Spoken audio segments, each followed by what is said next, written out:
नमस्कार प्यारे विद्यार्थियों। कक्षा 12 भौतिक विज्ञान की लेक्चर सीरीज में आपका फिर से स्वागत। हम कर रहे हैं गाउस नियम के अनुप्रयोग, जिसमें कल हमने किया था अपरिमित अचालक समरूप आवेशित पट्टिका या परत के कारण विद्युत क्षेत्र। आज हम कर रहे हैं गाउस नियम के अनुप्रयोग के अंतर्गत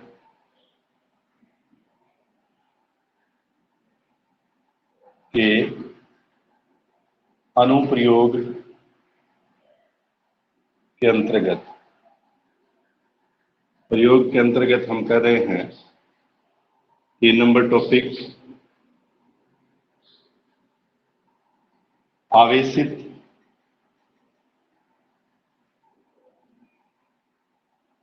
गोलीय कोश। इसको हम खोखला गोला भी बोल सकते हैं, खोखला गोला के कारण विद्युत क्षेत्र की तीव्रता, विद्युत क्षेत्र की तीव्रता।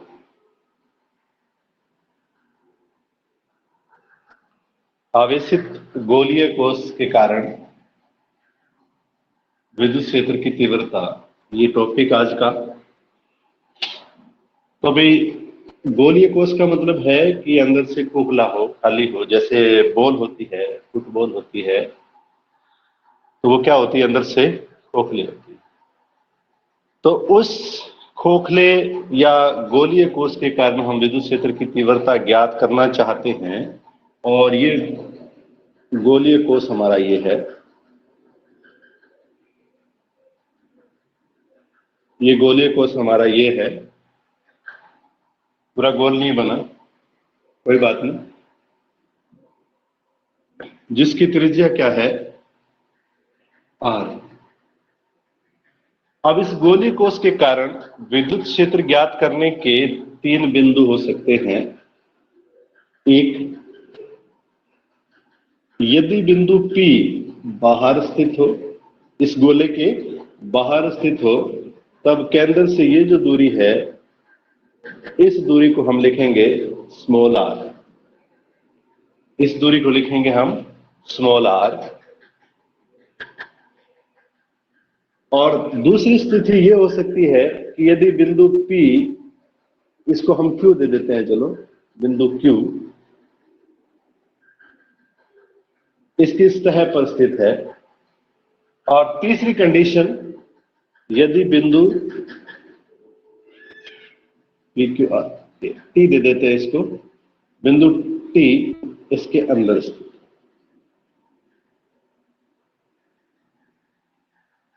तो 3 बिंदुओं के लिए हम विद्युत क्षेत्र की तीव्रता ज्ञात करेंगे। और इसके लिए नोट करें पहले,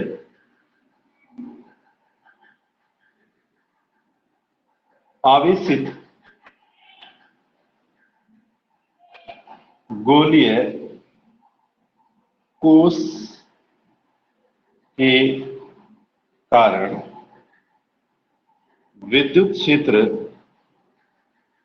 की तीव्रता ज्ञात करने हेतु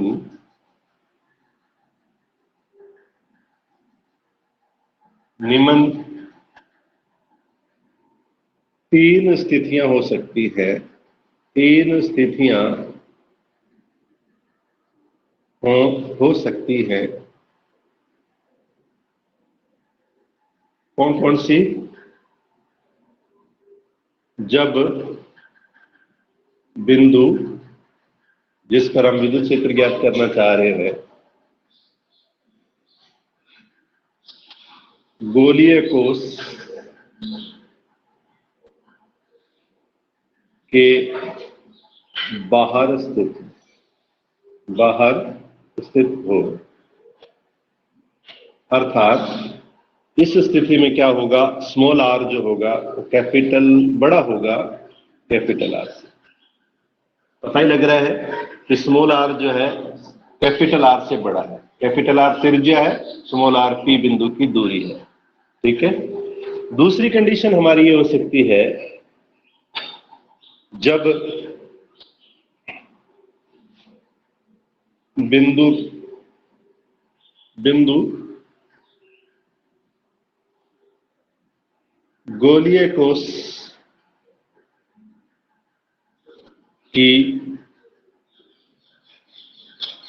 सतह पर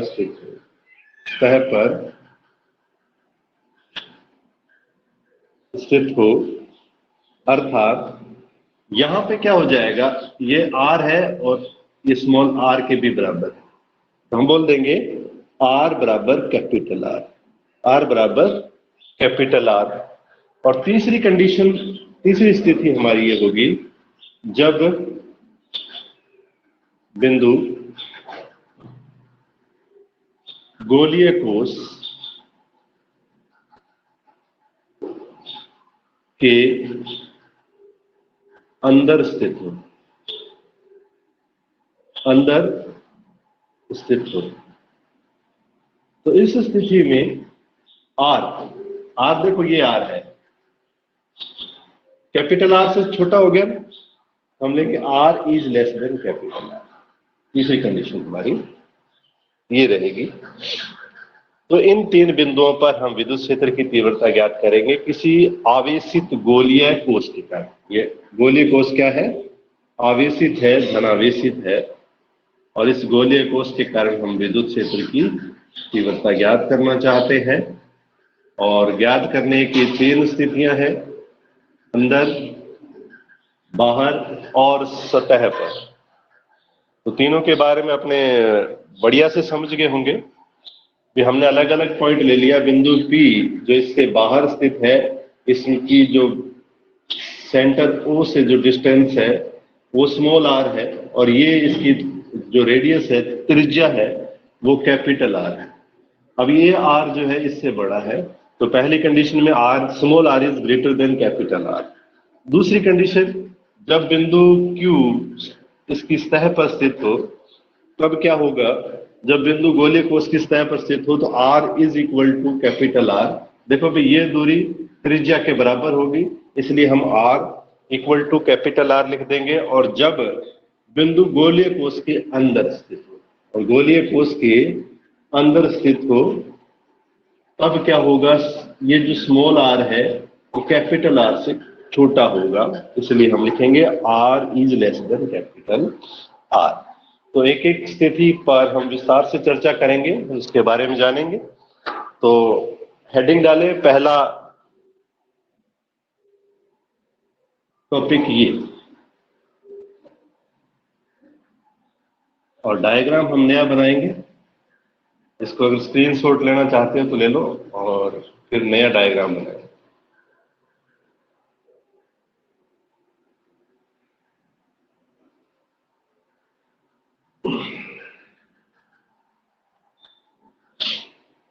तो देखो भाई, हमारे पास था गोलीय कोश,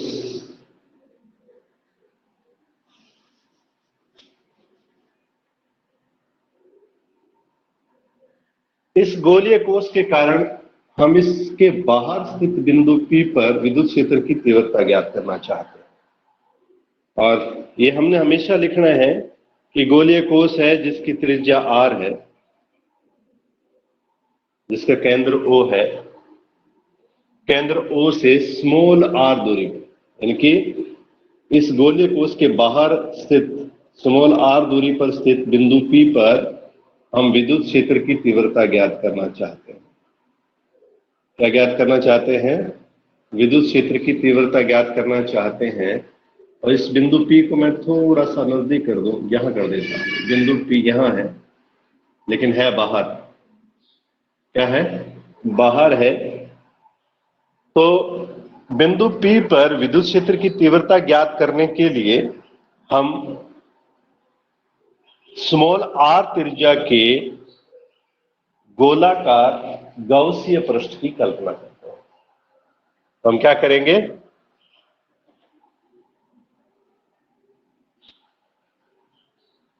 मैं इसको एक बार मिटा देता हूं, इसको यहां लिख देता हूं, यहां लिख देता हूं बाहर। तो देखो भाई, हम गोलाकार गाउसीय पृष्ठ की कल्पना करेंगे, और गाउसीय पृष्ठ को आप कैसे दिखाओगे? जब भी बनाओगे डैश डैश से बनाओगे, क्योंकि ये काल्पनिक पृष्ठ है, और काल्पनिक पृष्ठ या रेखा को हम प्रदर्शित करते हैं तो डैश डैश से प्रदर्शित करते हैं।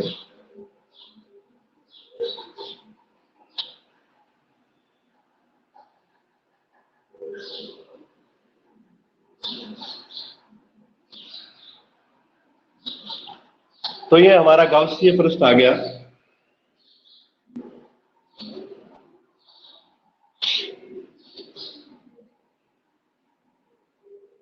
बिंदु P को मैं इधर लिख देता हूं, यहाँ बिंदु P है, और इसी गाउसीय पृष्ठ पर हम एक क्षेत्रफल अल्पांश लेते हैं, और इस क्षेत्रफल अल्पांश की जो दिशा होगी वो इस तरफ होगी, ये dA वेक्टर है, और विद्युत क्षेत्र की तीव्रता की दिशा आपको पता है कि हमेशा उसी दिशा में होगी जिस दिशा में यहाँ पे इस यहाँ पर स्थित एकांक धनावेश पर जो बल लगेगा उसी दिशा में होनी चाहिए। तो देखो भाई, विद्युत क्षेत्र की तीव्रता की दिशा यही है, और क्षेत्रफल सदिश की दिशा भी यही है। तो इस स्थिति में गाउस नियम से या गाउस प्रमेय से नियम से निर्गत कुल फ्लक्स क्या लिखेंगे? निर्गत कुल flux phi is equal to integration for closed surface S E vector dot dA vector आया था हमारे पास, is equal to sigma Q upon epsilon naught. ये गाउस का नियम था, ये गाउस का नियम है, इसको हम 1 नंबर दे देते हैं, गाउस का नियम याद रखना है। तो देखो भाई, हमने जब इस गोलीय कोश को लिया था, तो हम इस गोलीय कोश पर जो कुल आवेश है, इस कुल आवेश को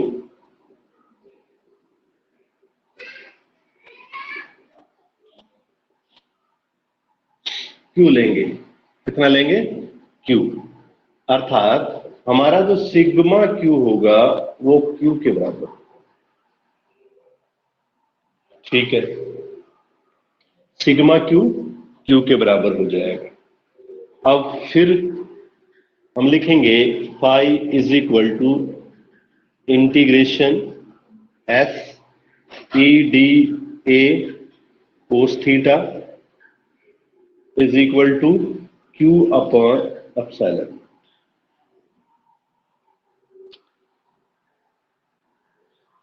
अब देखो, ये थीटा किस किस के बीच में? थीटा है ई वेक्टर और डी ए वेक्टर के बीच में, तो दोनों एक ही दिशा में है, और दोनों एक ही दिशा में है, तो हम लिखेंगे, यहां लिख देता हूं मैं, ई वेक्टर समांतर है डी ए वेक्टर की, इसलिए थीटा बराबर 0 डिग्री, इसलिए थीटा बराबर 0 डिग्री।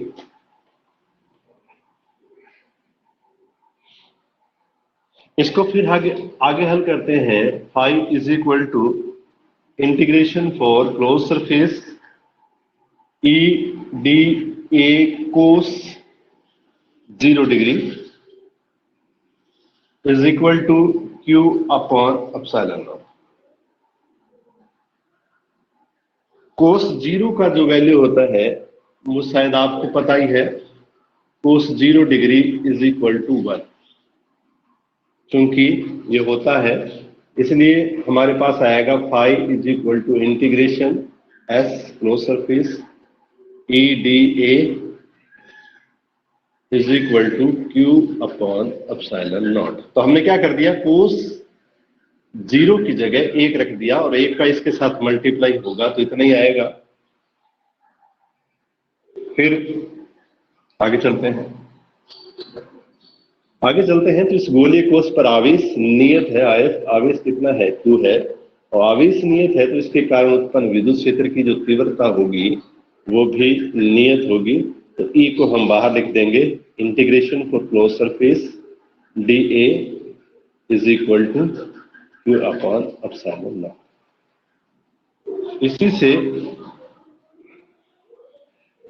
इसी से हमारा आ जाएगा, देखो भाई हम इसको लेके चल रहे हैं, हमारा रिलेशन ये है S dA is equal to Q upon epsilon naught, और फाई को हम छोड़ के चल रहे हैं तो इसको इक्वल लेके चल रहे हैं। इसमें देखें, ये जो integration for close surface dA है, इसको इक्वेशन नंबर दे दो, मान लेते हैं हम 2 दे देते हैं। तो ये जो है, इसका मतलब ये है कि ऐसे dA जुड़ जुड़ के इसके टोटल पृष्ठीय क्षेत्रफल को निकालेगा। इसका मतलब है अगर समाकलन हो गया इसका मतलब है कि ये टोटल संपूर्ण पृष्ठीय क्षेत्र क्या होगा। तो पूरे क्लोज सरफेस का, कौन से, गौसीय पृष्ठ का क्षेत्रफल क्या होगा, हमें पता है गोलाकार है और गोले का जो क्षेत्रफल होता है वो 4 पाई आर स्क्वायर होता है। तो यहां पे रख देंगे, हमारे पास आएगा E into 4 pi R square is equal to Q upon epsilon naught. इसी से हमारे पास आ जाएगा E is equal to 1 upon 4 pi epsilon naught dot Q upon R square. ये विद्युत क्षेत्र की तीव्रता का हमें परिमाण प्राप्त हो गया, और दिशा हमें याद ही है कि इसी दिशा में इसकी दिशा होती है, तो आर कैप लगा देंगे। तो ये हमें विद्युत क्षेत्र की तीव्रता का परिमाण प्राप्त हो गया, कब, जब बिंदु गोलीय कोष के बाहर स्थित था। तो इसको हम सदिश रूप में लिखेंगे, तो ऐसे लिखेंगे E vector is equal to 1/4 pi epsilon naught dot Q upon R square R cap.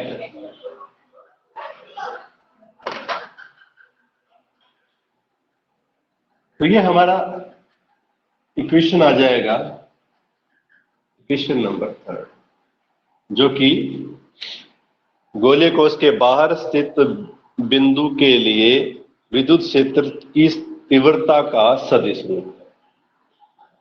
अब ये जो है, ये विद्युत क्षेत्र की तीव्रता हमें पहले भी प्राप्त हुई थी। कहां प्राप्त हुई थी, हमने ज्ञात किया था किसी बिंदुवत आवेश के कारण विद्युत क्षेत्र की तीव्रता। तो हम ये कह सकते हैं कि किसी गोलीय कोष के कारण विद्युत क्षेत्र की तीव्रता, विद्युत क्षेत्र की तीव्रता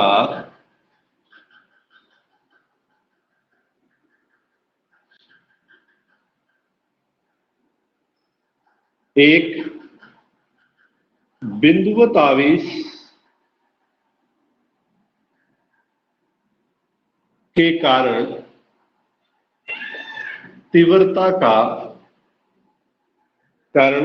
तीव्रता के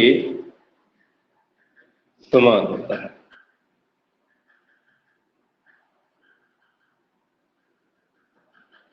अर्थात यदि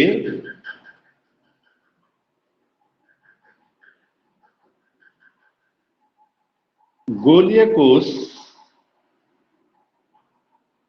का संपूर्ण आवेश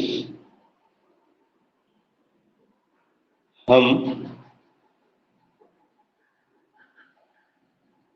बिंदु O पर माने, इस हिसाब से जो ये आया है हमारे पास, इसका मतलब तो यही हुआ, ये सारा का सारा आवेश बिंदु O पर स्थित है, और इस बिंदु आवेश के कारण यहाँ पर हमें विद्युत क्षेत्र की तीव्रता ये प्राप्त हुई है। तो ये था विद्युत क्षेत्र की तीव्रता जबकि बिंदु P गोलीय कोश के बाहर स्थित है।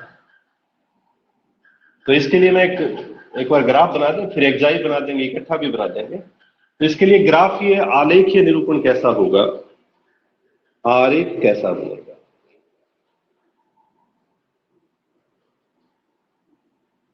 किसके बीच में, E तथा R।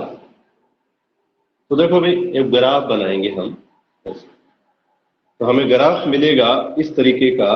विद्युत क्षेत्र की तीव्रता का मान जैसे जैसे गोलीय पृष्ठ से या गोलीय कोश से दूर जाते जाएंगे, वैसे विद्युत क्षेत्र की तीव्रता का मान कम होता जाएगा। इस तरफ है R और इस तरफ है E। जैसे जैसे हम गोलीय कोश से दूर जाते जाएंगे, वैसे वैसे विद्युत क्षेत्र की तीव्रता के मान में कमी आती जाएगी। तो इस तरीके का ये ग्राफ रहेगा, और इसको ऐसे लिखते हैं 1/r²। तो याद रहेगा ये ग्राफ, आगे फिर से काम लेंगे इसको।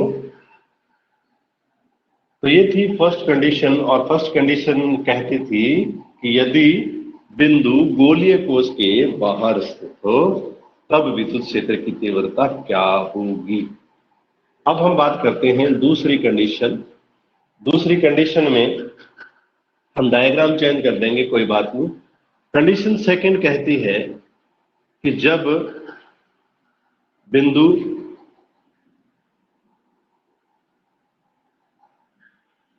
गोलीय कोश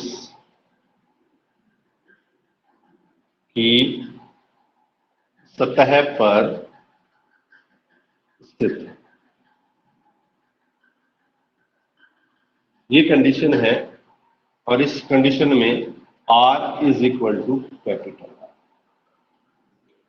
तो इसमें हमने ज्यादा कुछ भी नहीं करना है।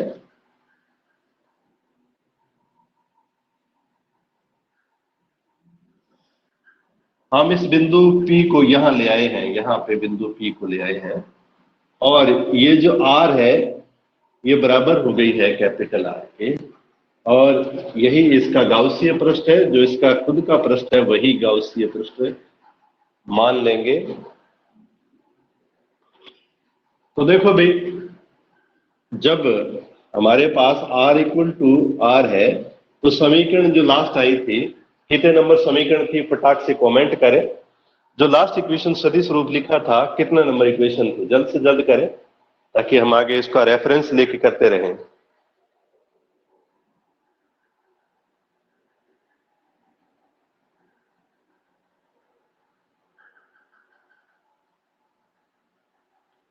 गुड, इक्वेशन नंबर 3 थी, वेरी गुड। हाँ, तो समीकरण 3 में R बराबर कैपिटल R रखने, तो हमें मिलेगा क्या, हमें मिलेगा E vector is equal to 1/4 pi epsilon naught dot Q upon, यहां पे स्मॉल r था, इसकी जगह हमने क्या रख दिया, कैपिटल R रख दिया, और यहां पे R कैप आ गया।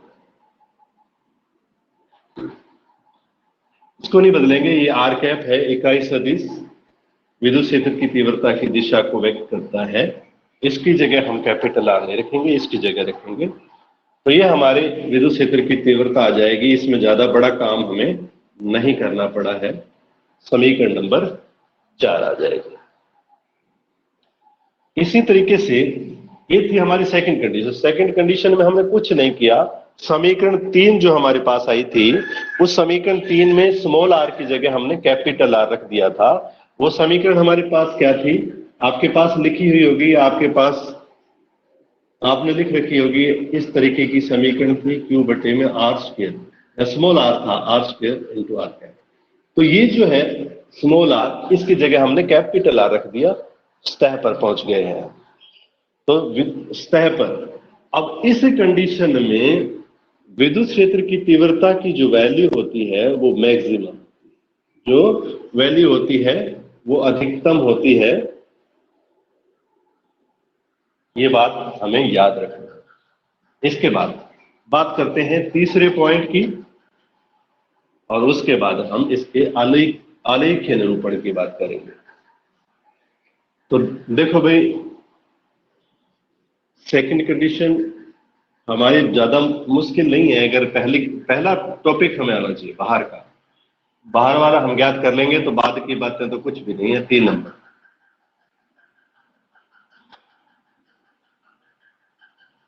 जब बिंदु गोलीय कोश के अंदर स्थित, इस डायग्राम को मैं हल्का सा मॉडिफाइड कर देता हूं, आप बनाना जरूर, कॉपी में बनाया जरूर किया करो। जितनी प्रैक्टिस ज्यादा होगी उतना ही बढ़िया रहेगा। अब बिंदु P इस तरह से कहां आ गया, अंदर आ गया, यहां पे बिंदु P यहां पे। तो बिंदु P के अंदर O से कितनी दूरी पे है, स्मॉल r दूरी पर। कितनी दूरी पे, स्मॉल r दूरी पर। अब इस r को हम त्रिज्या मानते हुए एक गोला खींचेंगे,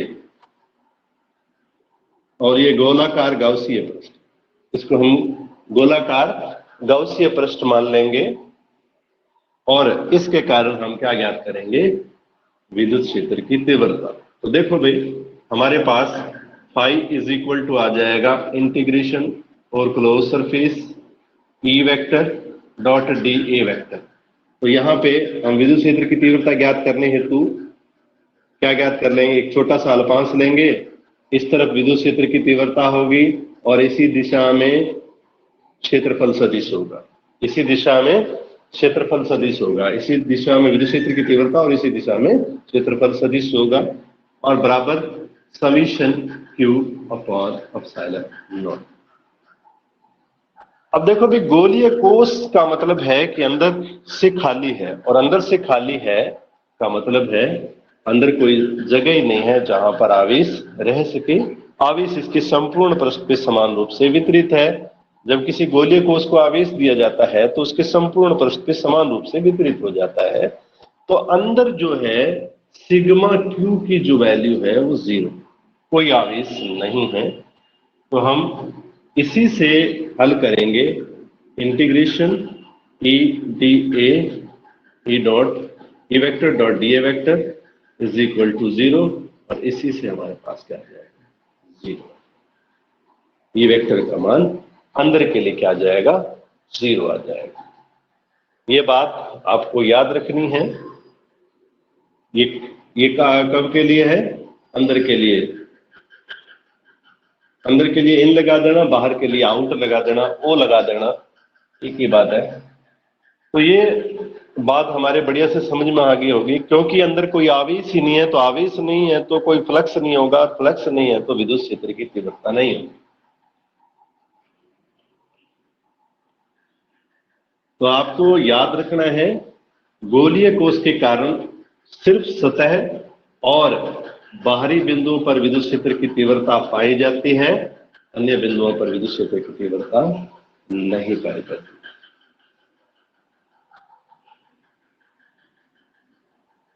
गोलीय कोश याद रखना आवेशित है। आवेशित गोलीय कोश के कारण विद्युत क्षेत्र की तीव्रता तथा दूरी में ग्राफ,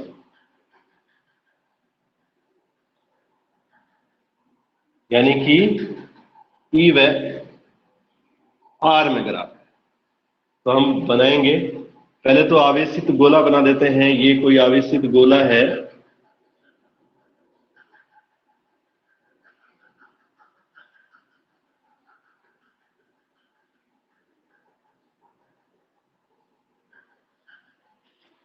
और गोला कैसा है? ठोस है, गोल खोखला गोला है। तो देखो भाई, हम एक लाइन लेंगे यहां पे और इस बिंदु को बता देंगे यहां पे O।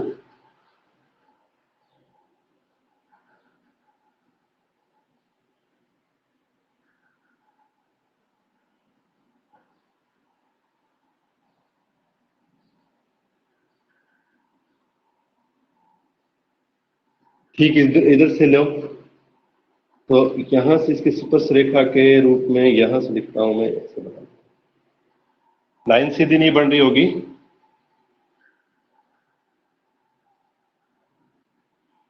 देखो भाई, ये जो दूरी है, ये दूरी r के बराबर है, इतनी r के बराबर है। इसका मतलब है ये जो लाइन है सतह को व्यक्त करती है, और सतह पर हम मान लेते हैं विद्युत क्षेत्र की तीव्रता जो है हमें मिलती है, वो मिलती है कितनी? इतनी, इस बिंदु पर। और जैसे जैसे हम इससे दूर जाते जाते हैं, वैसे वैसे विद्युत क्षेत्र की तीव्रता का मान कम होता जाता है और हमें ऐसा ग्राफ मिलता है। ठीक इसी तरीके से इसमें भी ऐसे कर सकते हैं। और अंदर की तरफ, अब देखो, सतह पर विद्युत क्षेत्र की तीव्रता का जो परिमाण है वो अधिकतम है, और बाहर जा रहे हैं तो हमें विद्युत क्षेत्र की तीव्रता का जो परिमाण मिल रहा है वो मिल रहा है 1/r² के व्युत्क्रमानुपाती, यानी कि E व्युत्क्रमानुपाती r²। अब ये बात कर रहा है, ये जो क्षेत्र है अंदर का है, और यहां पर विद्युत क्षेत्र की तीव्रता है न्यूनतम। तो ये है ग्राफीय निरूपण। आज के लिए यही टॉपिक। कल हम लास्ट और फाइनल, इस चैप्टर का जो लास्ट टॉपिक है उसको लेके आएंगे। तब तक के लिए धन्यवाद।